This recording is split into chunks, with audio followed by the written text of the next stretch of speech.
if you have wondered, how do people speak to themselves like their own best friends? Or you've heard speak to yourself like your own best friend and you find yourself constantly not doing it, it's not uncommon. In fact, for most humans, 85% of self-talk is negative. And this stems from the history of the way we are living our lives, the way our parents were raised, and how their behavior and their actions psychologically programmed you, and how society also does dwell a lot on the negative. And for those of you who are in this space where either you're completely sick and tired of being sick and tired of your own mindset, or you're in a place that you really want to up level how you think to have almost like a bulletproof self-talk kind of mindset. Is that even a thing? Yeah, I think I just made it up. It is a thing. To just literally be able to love yourself genuinely and to pursue your greatest desires, this video is going to radically transform how you filter your reality. So in this video, we're going to talk about the 10 most common negative self-talk practices that we all unconsciously have to one extent or another. We're going to raise them up to the sunlight, right? Because as Carl Jung says, until you make the unconscious conscious, it will rule your life and you will literally call it fate. We're also going to talk about how to dismantle them, because it's one thing to know about it and it's a whole other thing to dismantle it. We're gonna marry the two worlds inside this video. So get your notebooks, get your pen. If I keep looking here, it's because I have my notes. Know that everything that I'm sharing with you today is inside an ebook that I call How to Let Go of the Low Vibe Mindset. That's linked for you below. That's if you want to go deeper. Before we get going, hi. Welcome back to my channel. Welcome if you're new. My name is Atena, and on this channel, I teach you to love yourself unconditionally, and we set out to manifest our dream reality. So if that is something you're interested in, you should consider subscribing to this channel. Okay, without further ado, the first negative self-talk that we tend to have is making negative assumptions. We talk a lot about the law of assumption on this channel. In fact, I'll link a video below where we talk about what happens when you just can't manage your assumptions. You just can't assume positively. You're not crazy. Literally, most people have a really hard time assuming the best. And the reason why we have a hard time has a lot to do with our subconscious programming. At the same time, it's also a way to mechanically protect ourselves from disappointment. It's like, well, if I assume the worst, I automatically release the pressure point on that, on what may come to, and I will immune myself from disappointment, or I will be potentially pleasantly surprised.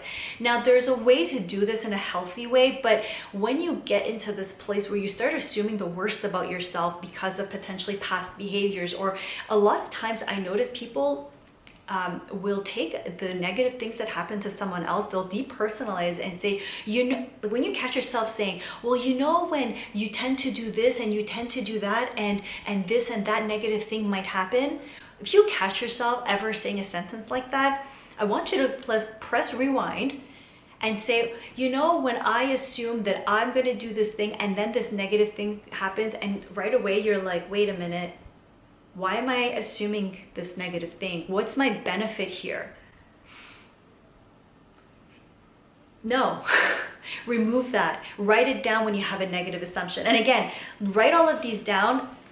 We're gonna get into how to dismantle them, but I want you to know the first thing is, when do you catch yourself automatically making negative assumptions? I assume the night is not gonna go well. I assume this person is not gonna like me. I assume in a negative way. Let's call a spade a spade. Put the assumption to the side for a moment. Okay. Number 2 is when you should, must, and ought on yourself.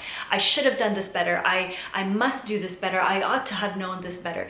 And maybe, yes, you've heard me in some of my videos. I've said there are some people you should never trust after what they've done to you. You must adopt this mindset in order to be successful.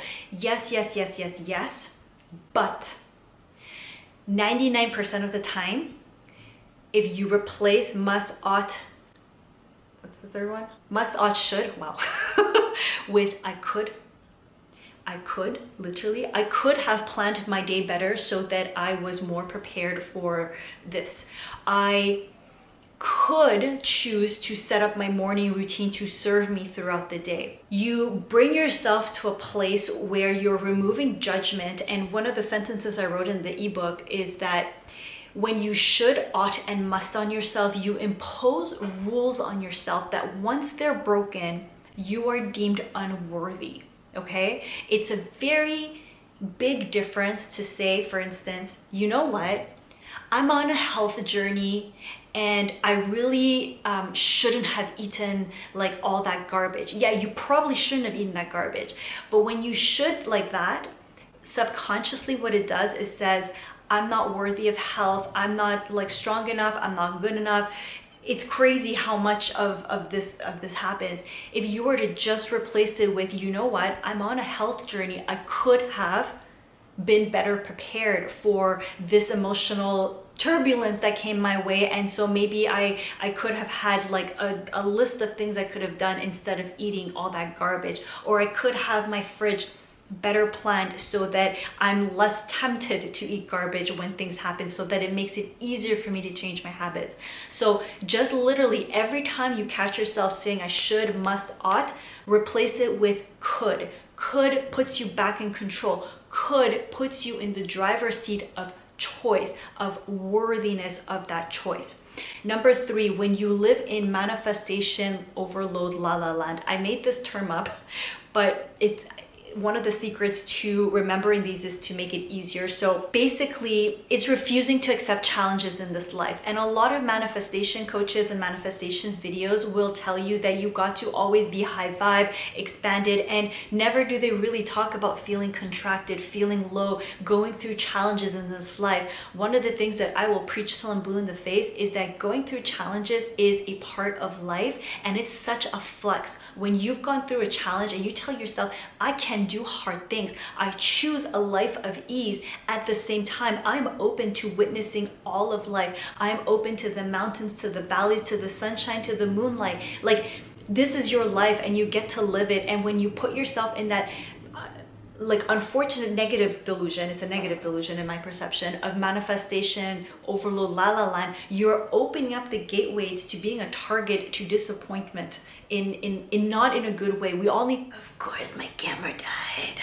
I'm hopefully getting a new camera next week. I can't stand this. If you've watched my videos, you know all about my camera dying at every single moment. It just overheats the battery. Okay, so basically with manifestation overload, like the negative form of delusion that nothing wrong can go, one of the things that I want to highlight for you is that when you go to that place where you refuse to accept challenges as a part of life, or that you make it mean something about yourself in the sense that you're not capable, you're not worthy, you haven't done the work. And there's so many other videos where I talk about this, where that in fact there's a lot of convoluted thought patterns that we need to release.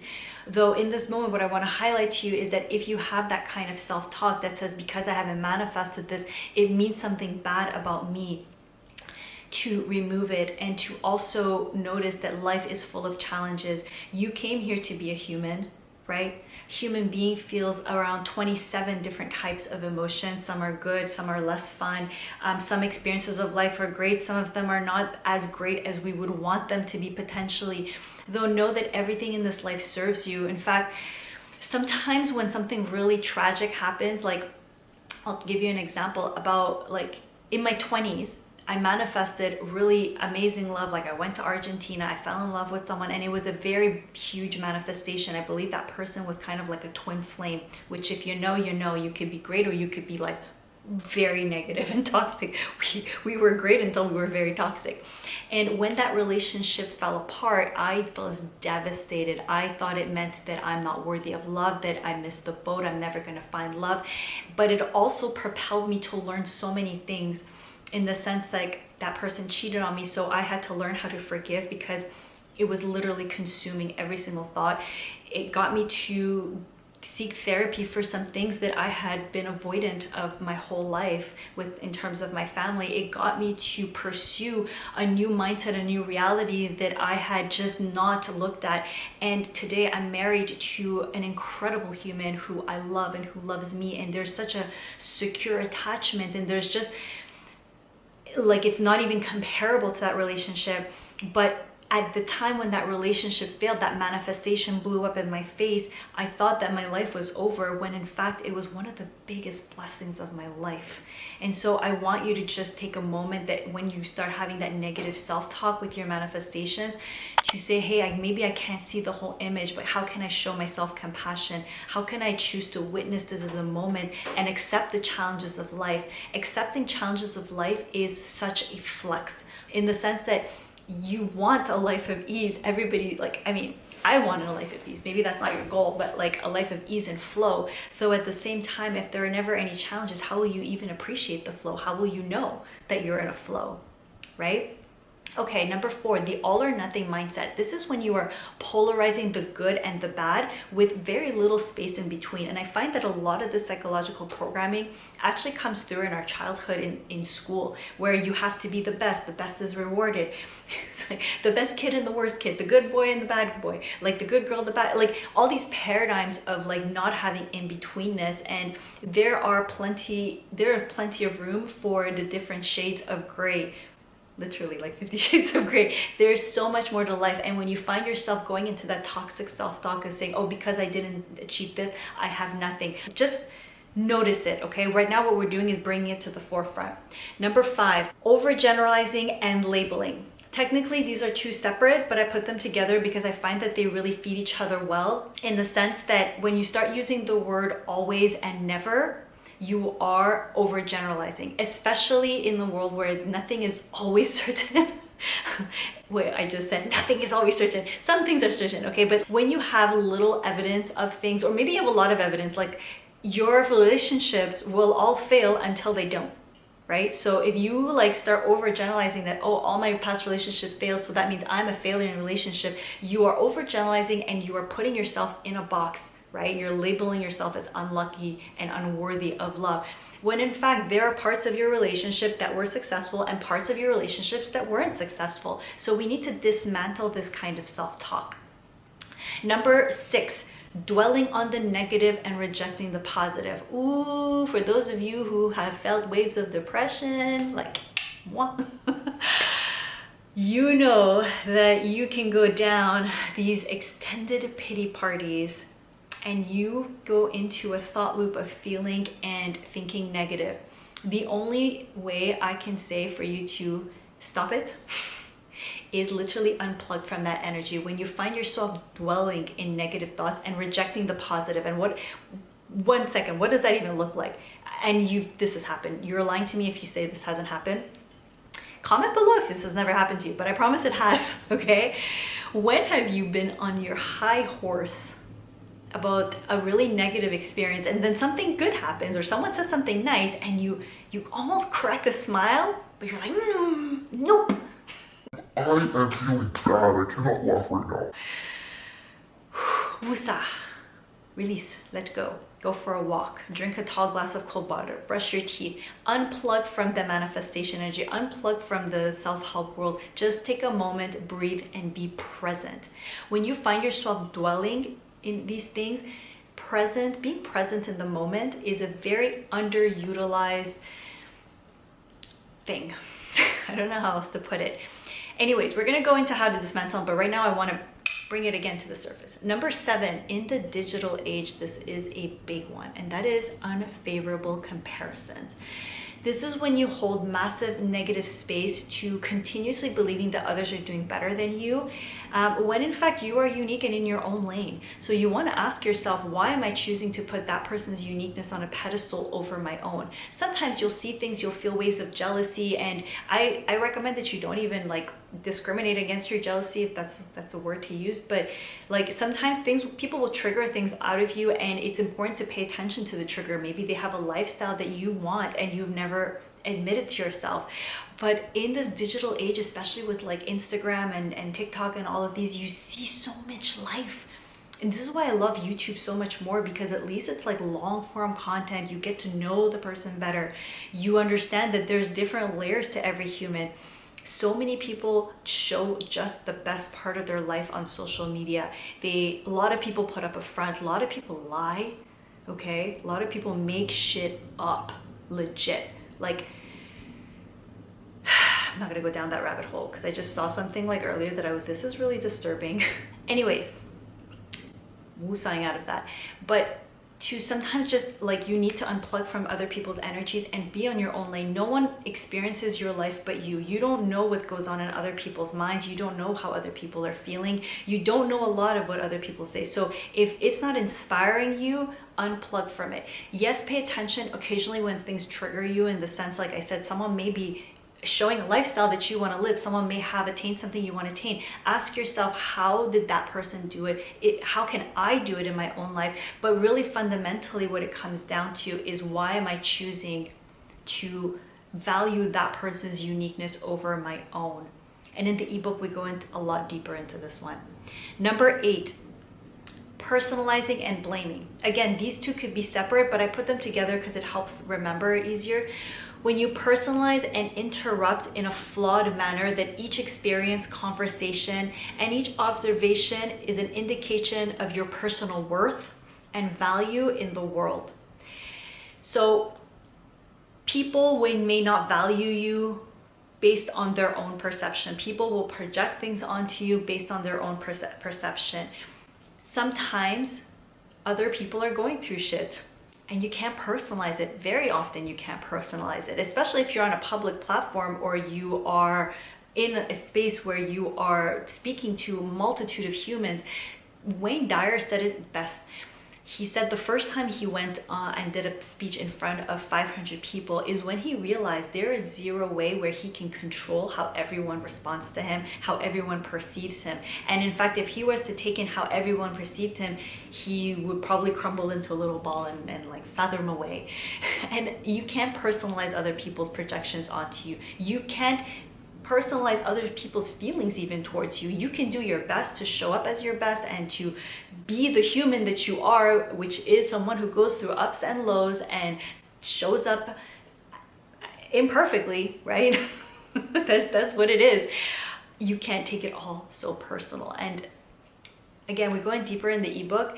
There's also, this will be too much for this video, but I want to just plant the seed that sometimes you got to not even take your own reactions to yourself personal, because you've been programmed and you're so accustomed to responding to something in such a way from your childhood, from everything, from the programming of your ancestors onto you, that when you become a powerful observer, you'll notice that sometimes you'll have some repetitive reactions. If you stop taking your reactions like to a gut punch and just say, hey, I am having this reaction. How can I hold space for myself? And how can I stop taking this and turning it into a super negative thing always? It really helps you get out of it.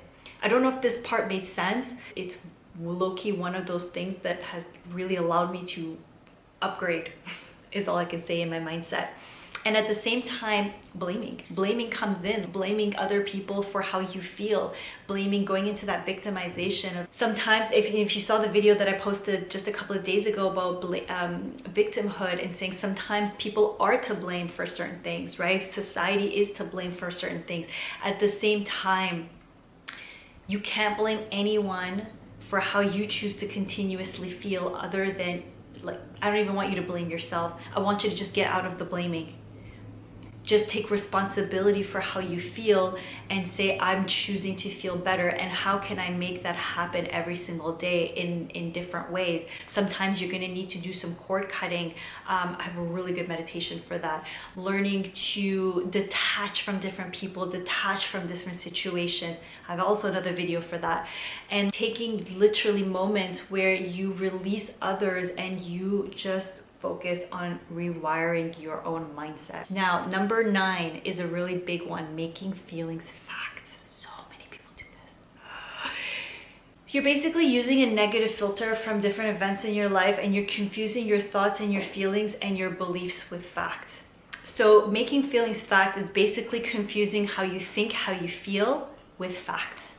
And it's hard to move on with life when you solidify things like that, especially about in your own self-talk. Now, number 10, catastrophizing. Catastrophizing, I can never pronounce it right. When you make everything a catastrophe, basically, you think that by imagining everything at the worst, nothing will shock you. Nothing will shock you, and so you choose to constantly portray doomsday scenarios. I know I personally do that a lot, and I have to catch myself. And I think a lot of people who have traumatic childhoods tend to do that because it's just, this is how we're wired and coded. Though we're not a victim of that, we're gonna break those down. So now that you have these 10, so inside the ebook, we go through 2 to 3 weeks of recognizing the distorted thoughts. And if that sounds like a long time, it's because you just want to give it some space to recognize these thought patterns, because they've been happening your whole life. And to give it, like, every day you might notice 1 to 2, or you might just deep dive and like do this for 3 days, and every single thought you have you start to call out. That could be a little exhausting. Okay, so inside I'm going to give you one of the examples that I wrote, and this is something that I experienced. So in this relationship where this person had left me and cheated on me, I actually said this to a friend: he ruined my self-esteem. So that's the automatic thought that came. And what's happening is that the distortion is that I'm blaming this other person for ruining my self-esteem. Their actions may have caused me to feel a certain way, and it may have got me to question, though no one is responsible for my self-esteem other than myself. And so it's not about blaming myself now at this point either. It's just about recognizing, hey, I gave my power away and now I'm bringing my power back. So as I rewrite the thought, is no one but me has the power to choose my self-worth and has the power to tell me how I get to feel about my life. I will bounce back from this a stronger woman. So we do this for 2 to 3 weeks. So we have an event and a thought tracker within the ebook. And I would say that the thing that gets the most, that will transform your life the most, is using this to get to the core of your, what they call limiting beliefs. And I'm going to quite literally read the example that I wrote here, because it's just such a easier way to share with you how to do this. There's 2 questions you want to ask yourself to get to the bottom of why you have certain repetitive distorted thoughts. What does this mean about me? Or what am I making this mean about me? And why is this so bad anyways? Okay, these are 2 powerful questions, and your life changes with the questions that you ask yourself. So here's an example. You made a big mess at work, okay? And you made a big mess in the report that was due at work. Your automatic thought is, oh my gosh, I made a big mistake, okay? So now it's like, okay, yeah, you made a mistake. Now the question is, what does this mean? What does that mean about me? Your answer: my abilities may be questioned. You're assuming. Follow-up question: assuming that your abilities are questioned, why is that so bad? Your answer: people may think that I'm inadequate at my job, and people may think I'm inadequate and my job may be on the line. So you are labeling yourself inadequate and you're assuming that your job will be on the line. Why would that be so bad anyway? So like, assuming all of that's true, why is that so bad anyways? The answer: if I lose my job, I don't know if I can provide for myself. So now you're catastrophizing, because can we say that, like, well, you found a job once, you can find a job again. You are dismantling your power of being able to find a job. So let's say you can't find a job. Why would that be so bad anyways? Answer: I can only feel safe and adequate when I have 100% security in my career. And that's when you hit a core limiting belief, because if you can only feel secure through your choice of having a career and being valued in your career, then you will, there's no such thing as 100% job security. I don't know if I need to prove it to you. Just look at the market. There's no such thing as 100% job security. People and companies are replaceable. Even myself as a creator on YouTube, I know that my spice brings something different, but to the platform, I'm replaceable. There is no security. People get hacked. Things happen. So if my entire sense of self is brought through this, then it will automatically make me feel unworthy. Every one of us, to one extent or another, experiences these negative, distorted self-talk patterns. And so as you are paying attention to them now and raising them to the surface, rewiring them, as you dismantle them and choose better beliefs, you're going to notice that there are some core limiting beliefs that are going to need to be changed, because if you don't change these core limiting beliefs, you're going to find yourself constantly managing your mind. And mindset management is very necessary. And so just by taking the time to learn how to recognize your distorted self-talk patterns, you're going to manage your mind better. However, in order to reduce all the effort that you put into that and make it less frequent, you need to lead your mindset to having better thought patterns, better belief systems. And inside the ebook, we go in a lot deeper into this, but one of the core limiting beliefs that a lot of humans have, especially those of us who had childhoods with instability, maybe you had one parent that wasn't present or whatever it is that everyone needs to love you in order for you to feel good, and that it's almost dangerous to explore some of your fears. Now, this may not be on a conscious level, but as you dive into the distorted negative self-talk, you'll notice that self-love, specifically the lack of understanding of how to embrace unconditional self-love, is at the root of a lot of core limiting beliefs. Again, we really dive into this deeper inside the ebook, and even deeper with the 7-day workbook on healing your inner child, which is also something that I will link below. Oh my god, this camera dies every 5 minutes. Okay. If you found value in this video, please do click the like button. Make sure you subscribe and you turn on that bell icon to know exactly when I'm posting my next video. I highly recommend you continue to go through these, by the way. This is not a one and done kind of thing. I learned about this 8 years ago and it continues to serve me today. I linked some videos for you below that will support you on this process of releasing and rewiring and upgrading as well. And until next week, I'm sending you so much love. Bye.